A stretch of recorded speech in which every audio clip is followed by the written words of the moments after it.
दर्शक बंधु आपण मानक अतिरु अति प्रिय सीरियल सिंदूर खेल रे दमदार सीन अच्छी। रोशनी राजवीर को कहब आयन आज जो भली अवस्था रे सी मल्लिका को मिलला एटा कौनसी संजोग होई न पारे।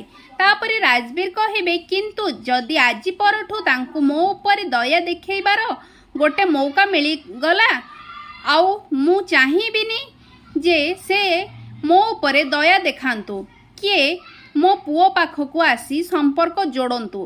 तापरे रोशनी कहबे मु तुमको कथा दउछि जदि बा मल्लिका आगु एमिति किछि चाल चलैबा पई चेष्टा करे मु ताकू ता चाल रे केबे भी जितिबा पई देबिनी। आपण माननकु आजिर प्रमो देखि केते खुशी लागिला कमेंट माध्यम रे निश्चय जणै दियंतु। आसंता काली राति 8टा रे देखंतु सिंदूर खेल देखिबाकू जमारू मध्य भूलिबे नाही। भिडियोटी को स्किप न करी शेष पर्यंत देखि नियंतु केवल सिद्धार्थ टीवी रे।